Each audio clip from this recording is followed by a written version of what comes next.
ऋषिनगर में केशवदत्त ब्राह्मण अपनी पत्नी अंजलि के साथ रहता था। केशवदत्त के घर में धन संपत्ति की कोई कमी नहीं थी।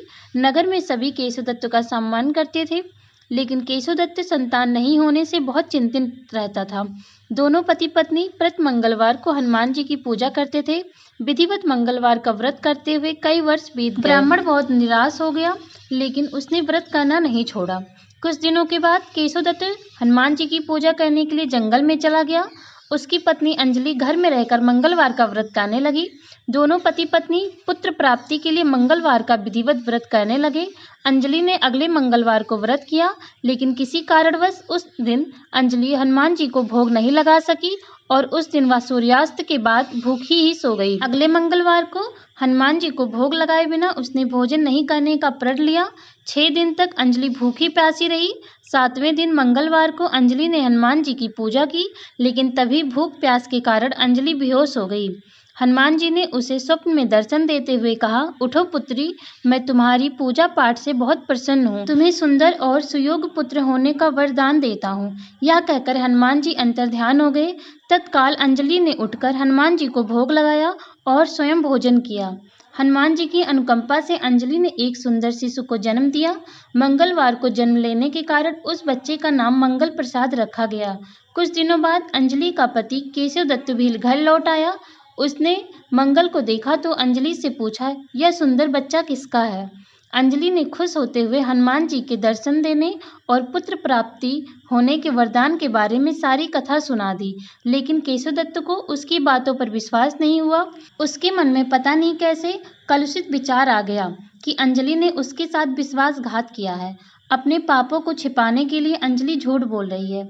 केशवदत्त ने उस बच्चे को मार डालने की योजना बनाई। एक दिन केशवदत्त स्नान के लिए कुएं पर गया। मंगल भी उसके साथ था। केशवदत्त ने मौका देखकर मंगल को कुएं में फेंक दिया और घर आकर बहाना बना दिया कि मंगल तो कुएं पर मेरे पास पहुंचा ही नहीं। केशवदत्त के इतने कहने के ठीक बाद मंगल दौड़ता हुआ घर लौट आया। केशवदत्त मंगल को देखकर बुरी तरह हैरान हो गया। उसी रात हनुमान जी ने केशवदत्त को स्वप्न में दर्शन देते हुए कहा, तुम दोनों के मंगलवार के व्रत करने से प्रसन्न होकर पुत्र जन्म का वर मैंने दिया है, फिर तुम अपनी पत्नी पर शक क्यों करते हो?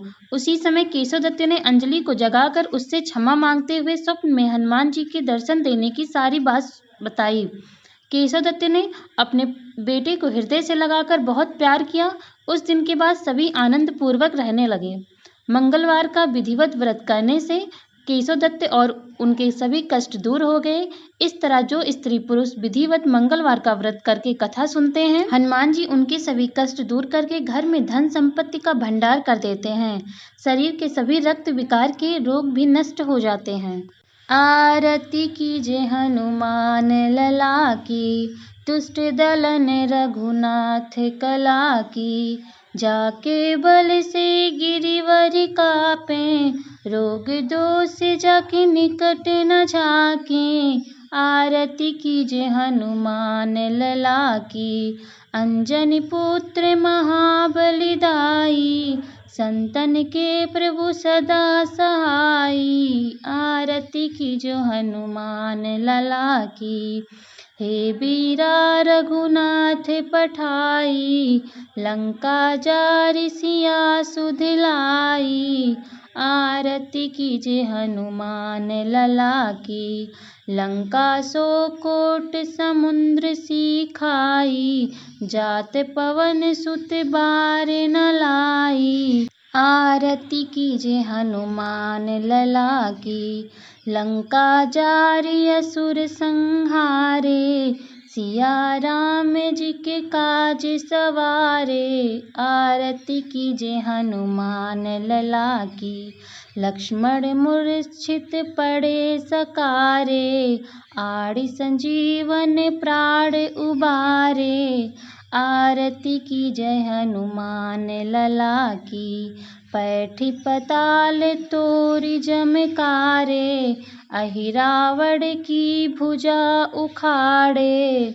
आरती कीजिए हनुमान लला की, बाएं भुजा असुर दल मारे। दाहिने भुजा संत जन तारे। आरती कीजे हनुमान लला की। सुर नर मुनि जन आरती उतारे, जय जय जय हनुमान उचारे। आरती कीजे हनुमान लला की।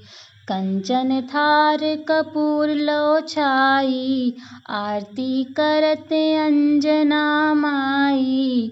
आरती कीजो हनुमान लला की।